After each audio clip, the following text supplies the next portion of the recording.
Okay, this last video is on the IRA deduction worksheet. So if you were kind of panicking earlier about those phase outs and everything and knowing which one to use when, don't panic.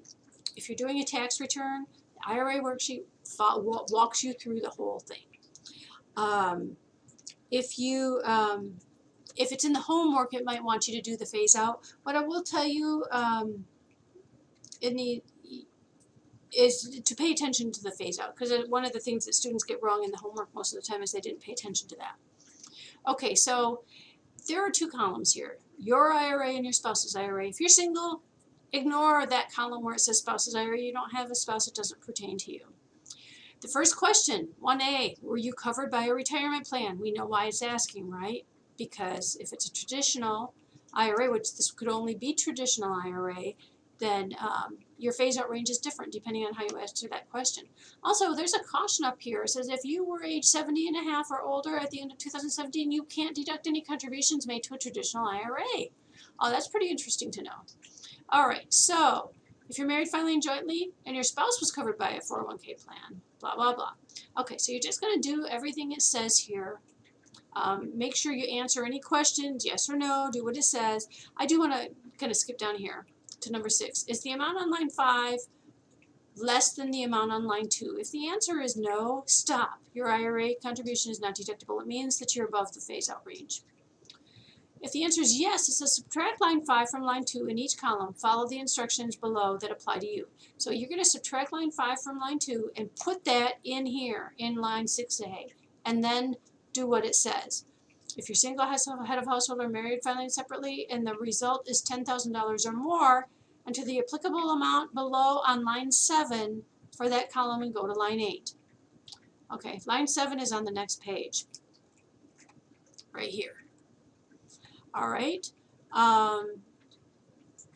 If you're married, so forth. So you're going to do what it says. Enter that on line 7. It says,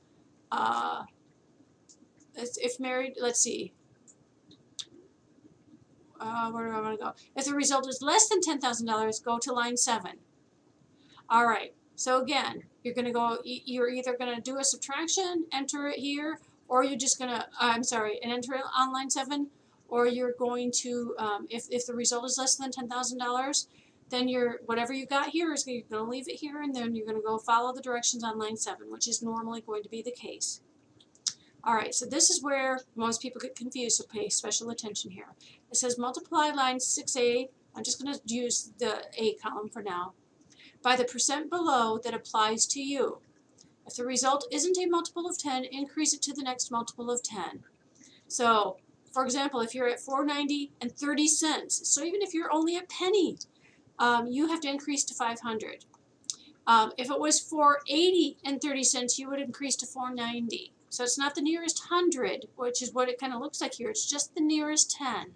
So this example that they've used here is a little bit tricky. So if it was $4.80 and 30 cents, the next multiple of 10 would be $4.90. Okay, so remember your tens place. Remember also to follow the directions. Single, head of household, or married filing jointly, whichever one applies. Read carefully though. Multiply by 55% or 65% for that column of the person whose age is 50 or older. So it's 55% if they're under 50, or 65% if they're over 50. So that's what you're doing, same down here. 55% under 50, 65% if they're over 50. And then follow through, and most people don't have a problem with the rest of them. Just please read carefully, because that's another mistake that a lot of people make. They just don't read, and you probably see that when you get a 0 back on your sample problems. And I'll say, read this line carefully, or you had a math error on this line, or something like that. Remember to read. This class, I think you've probably discovered, is kind of a test of your reading. And remember that accountants, especially tax accountants, they need to be so meticulous and read everything and be so careful, because if you were to turn something in that was incorrect to the IRS, it could potentially be sent back and not accepted at all. So I think that covers everything for this chapter. That's the new main form that you're going to see in the sample problems this week. will be this IRA contribution. Oh, there is one more form. I did not bring that one up. It's, where is it? Let me pull up my files here. I'm going to go over to the tax files.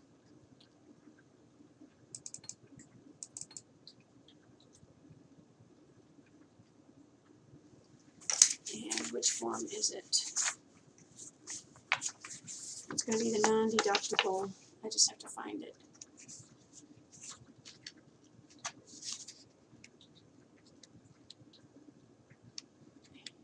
Oh, I went too far.